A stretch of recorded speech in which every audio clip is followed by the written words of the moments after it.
Ciao amici e benvenuti nella peso sulla luna.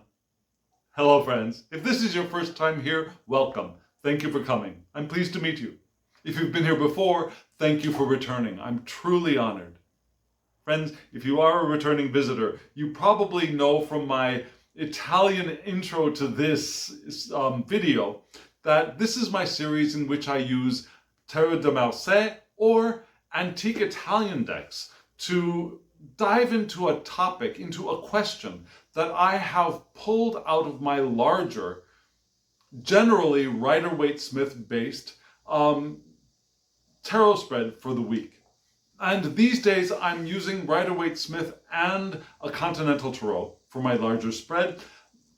But then I pull one question from that and I use either Tarot de Marseille or an antique Italian deck to explore that question. And so the larger spread for this week was very deep, was meaningful, was important, I believe. And maybe I say that every week, but it felt particularly meaningful, at least to me, this week. And it's about the ending of the honeymoon period for whatever it is. It could have been a relationship, a new job, a project at your job, a creative endeavor, maybe a new home even. When we get that thing that we want, there's that honeymoon period often, and then that honeymoon period almost always, if it's there, has an end. And living an intentional life, how do we navigate that? That's what this week's larger spread was helping us explore. So I pulled a question from that. I pulled the question from one of the two advice cards, oracle cards, for this week. And one of the oracle cards giving advice to the unconscious portion of that spread talked about renewable resources. Now, not only the renewable resources of the environment, like Green New Deal kind of renewable resources, solar energy, geothermal energy, electric cars, the use of hemp instead of trees to create things like paper or clothes, things like that. More renewable resources, less of a carbon footprint, all of those things. But this oracle card is actually talking about each of us as a renewable resource. That you are a renewable resource. And I'm not just talking about your body when we die. We could do green, green burial practices. There are different things where we compost the body, if you will. That's not what this card is talking about. That's a wonderful thing, but that's not what this card is talking about. This card is talking about us as living beings and renewable resources. So the question I pulled from that one card as the advice is, which of our renewable resources can we most effectively share and also become more empowered? Let me say that once more and let me see if I can explain it.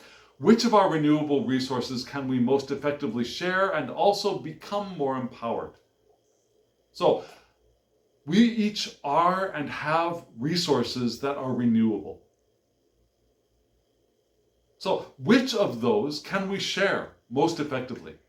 And, in that process, become more empowered. Does that make sense? So, that was the question. Now, I'm going to show you the question in written form so you can take a look at it. And then I will show you the 3 cards that I pulled from this week's deck. Take a look.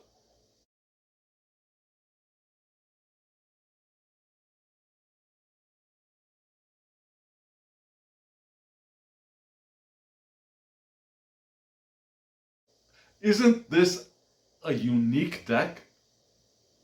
This is the so-called Charles VI Tarot. So-called. It really wasn't commissioned by or made for Charles VI. Historians that I know have placed this deck as produced perhaps in Milan, probably around or before, or maybe a little bit after the Visconti-Sforza deck, which is around the middle of the 1400s. Maybe a little bit later, but around that period. The Visconti-Sforza was made for the Visconti family, perhaps when this Visconti family and this Sforza family had children that got married. And so this is not that family. This is perhaps some people think it might have been for the Medici family. But this is a deck that was produced for people in Italy, for a family in Italy. It's a hand-painted deck. And there are a great number of cards that have survived, but the recreator of this deck, the arranger of this deck, Marco Benedetti, used cards from other decks to fill in the gaps. Used cards from, I think, the Visconti-Sforza, maybe the Madrona. There are a couple of other decks that the creator drew from, and now this is a deck of 90 cards. Now, there are duplicate cards for a bunch of them, and so you can either choose between them, like there are 3 Fool cards, I think. You can choose between them, or do what I do. I'm reckless and crazy. I shuffle them all in together and see what happens. So we've got this beautiful, interesting facsimile style deck, commonly called the Charles VI Tarot. And from left to right, we had 3 cards. The 5 of Wands, the 7 of Wands, and then the Star card. Yes, that was the Star card. Very different from a Tarot de Marseille Star card, right? Where we have the woman kneeling on the ground with the 2 vessels, and usually there's a bird on the tree in the background, and then the stars up in the heavens. There are 7 of them, I believe, a large one in the center. No, there are 8 of them. A large one in the center and 7 around. No, it's a large one in the center and 6 around. Anyways, so this is different. We have 1 star up in what could be the sky, or what could be drapes hanging from the ceiling, if you ask me. But there's 1 star up above with 1, 2, 3, 4, 5, 6, 7, 8 points, an 8-pointed star. And there are 2 people on the ground looking up and pointing up at the star. One of them has a book, and we assume that they're astronomers, right? So both of these figures are looking up, neither left nor right. The cards move from 5 to 7 to the Star card is 17. So I'm going to read this from left to right. That seems to make the most sense. Okay, so let me get the cards right here. Just a moment. Forgot to pick them up in the intermission. The 5 of Wands. Now we start with the 5 of Wands. Playfulness. For me, 5s are breaking out from the 4s. The 4s are stability, structure, which is wonderful, especially when it first gets established. Having stability, having structure is wonderful. But if that's all that there is, it can start getting boring or stagnant or immobile or immovable. So the 5s break us out of that. When they're upright, I see 5s as positive. I see 7s as positive as well. They all have the potential for shadow, but they all have the potential for bright light. And the 5 of Wands in the bright light is playfulness, reclaiming our spark of interest, the experimentation, taking risks, but creative risks, doing something new, seeing where it will lead us. It's new desire. Now we have the desire Because wands are fire, desire, creativity, passion. A new desire, a new passion project perhaps, or a new passionate relationship could be. Sexuality is there too.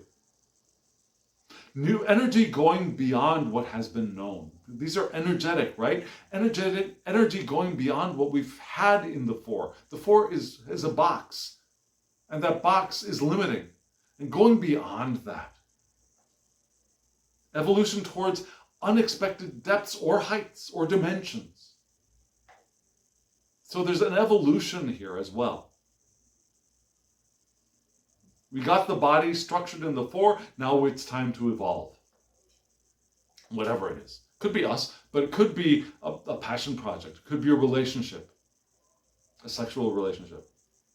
And it's also the power to heal and to bless. So what does that mean from Adam? So that is our renewable resource, our ability to be playful. Our playfulness is our renewable resource that we can most effectively share. Our ability to experiment with new and take creative risks that will create something new. Which is interesting because this Five of Wands echoes a little bit the Five of Cups in the larger spread. Now you're going to say, cups is water, this is wands, fire. Different. But in that Five of Cups card, we also had the idea of Mars and Capricorn. Mars and Capricorn is the end of the lengthening of the night and the beginning of the new light, the beginning of the new warmth, fire, and also planting seeds that we know will grow in the future. Yeah? Taking that creative risk to plant the seed that will develop. That's part of the Five of Wands as well. The new desire. And again, the energy to go beyond where we are. The evolution towards the newness of depths, heights, dimensions. And also to our power to heal and bless those around us. That's a really, really powerful renewable resource that we have. We can be healers. And I don't often think of this card in terms of that, but that seemed to be a very important, meaningful meaning of this card answering this question. Because as we heal, as we bless those around us, we become empowered. As we evolve and grow, we are not only contributing, we are also being empowered as well, right? And then we moved into the 7. From 5 to 7, we skipped over the beauty of the 6th into the breaking out again into the community with the 7s. 7s to me are, the 5 is the breaking out of the structure. The 7 is the energy moving out into the world. Moving out into the community, whatever that community is. It could be your family. It could be your friends. It could be your environment of your workplace. It could be the world, depending on who you are being, when you are being, where you are being, who you are. So the 7 of Wands, it can be humanitarian projects, which means things like volunteering. What is the one that Jimmy Carter does? The one where they go out into the world and build homes for people without them. Habitat for Humanity. That kind of humanitarian projects could be part of it. It could also be doing the chores for somebody else in your home. Taking over someone else's responsibility. It could be a humanitarian project within the family. Helping someone with their homework if there is a person there doing homework in your family. Could be a humanitarian project. Not doing it for them, helping them. Now, if you give them fish, they will eat for a day. If you teach them how to fish, they will eat for a lifetime. Same thing with homework. You do it for them, they'll have one thing done. You show them, lead them, guide them through doing it, they will grow and be able to do more. And in that sense, this is also the card of leadership. Yeah? Passion, wands are also leaders, right? Leadership, leading your community, whatever that community is, be it a group of 2 people, 20 people, 200 people, 2,000 people, 2 billion people, your group. Inspiring action. Different from inspired action, inspiring action. You do something that inspires other people to do as well. Now, you pick up the trash and you inspire others to pick up the trash with you. You share your love and you inspire others to share their love as well. That's another way of leadership, yeah? Live by example. Now, I'm going into Roman Catholic Christianity here for just a moment. Follow me if you dare. St. Francis said one thing that has stuck with me. St. Francis said,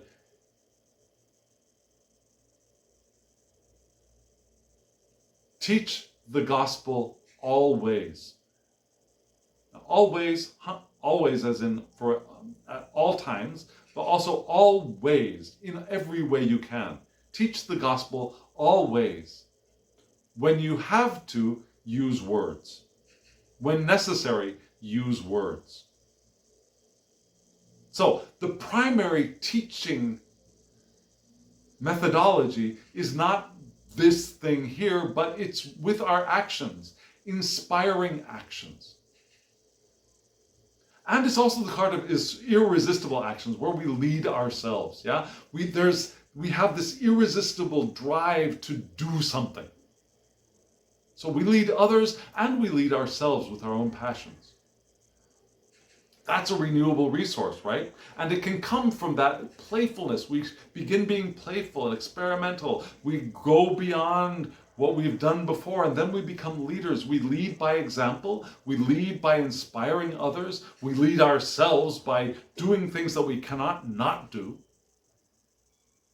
And in that, we begin to have more enthusiasm than usual, more openness. And that is that is another renewable resource, and how we empower ourselves as well. Now, being open is empowering. Being open allows us to have access to the powerful flow of intention in our lives, through our lives, around our lives. This is also the creative blossoming in service of ourselves and others. Passionate relationships, which could be sexual, but that's not the only way to express passion, is it? Passionate relationships between friends, between co-workers, between teachers and students, between us and the people in our community. That's the 7. And so we flow from that to the 7, and what happens, what bursts forth from us now is the star. The star is our essential, as in the sense of essence, our essential, our radical, in the sense of origin, radical, essential, renewable resource.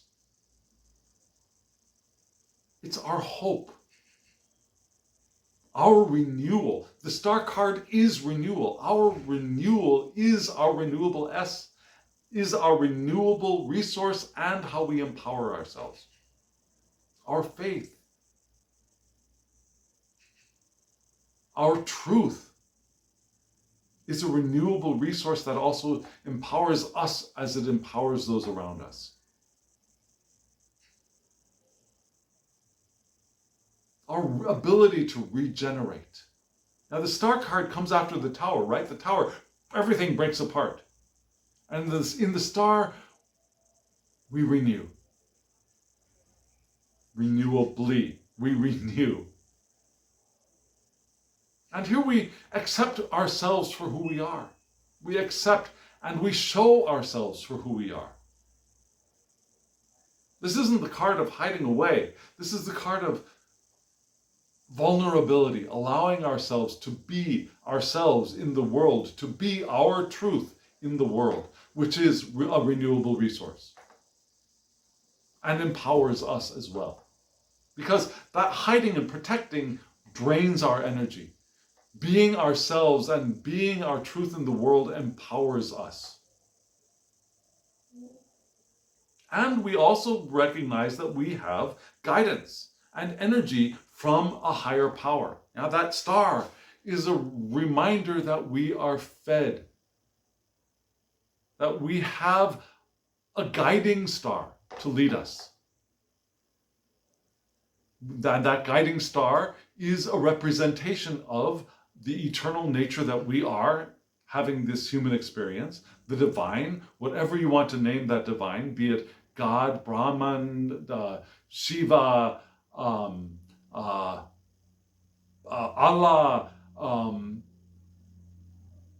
the Morrigan, the divine creator, divine mother, Mother Earth, Gaia, the Great Father, the Sky Father, whatever you want to name that consciousness that is constantly creating this physical universe.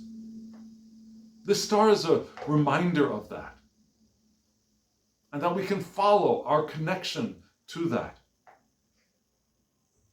And we can also study our connection to that as well. Studying and learning is also a renewable resource for us, right? Learn the way the stars move. Learn the patterns in the sky. Studying, learning, exploring. That's a renewable resource that also empowers us as well. Does it not? So I think this is fabulous. I think this was a fabulous answer to this question. Do you agree? Let me know. Now, if you're interested in this deck, I will have a link so that you can go check it out. It's on Make Playing Cards, so you'd have to order it from that, and it takes a little bit longer than Amazon, but you'll get these beautiful cards. They are thin but durable cards. Yep, Make Playing Cards has good card stock, has durable card stock. And the images they're facsimiles. So don't expect an indie deck creator's new drawings. These are old cards that have been reproduced. So it's a different kind of artistic experience working with these cards. But it's, I think, an enriching experience, and I highly recommend it. So go check out the link down there. You'll be able to find a way to order these cards for yourself. And also, hit the like button if you're still here so that YouTube knows that you liked it and other people might like it as well. Hit the subscribe button and the alarm so you get notifications of when I upload videos if you haven't already. And comment below. I would really love to hear from you. What do you think? Does this make sense? Does it not make sense? What do you think of this deck? Is this something you'd be interested in working with? Do you have the deck? Let me know. Let's talk. And speaking of talking, if you want a private reading from me, there will be my email address in the description box below. Send me an email and we can work out a private reading for you. Anything you want. Rider-Waite-Smith based, Tarot de Marseille, 3-card, short thing, long thing, whatever question you're interested in, we can work it out. We can get you a reading. And friends, now, as always, I wish you love, joy, well-being, and pure awareness. Thank you.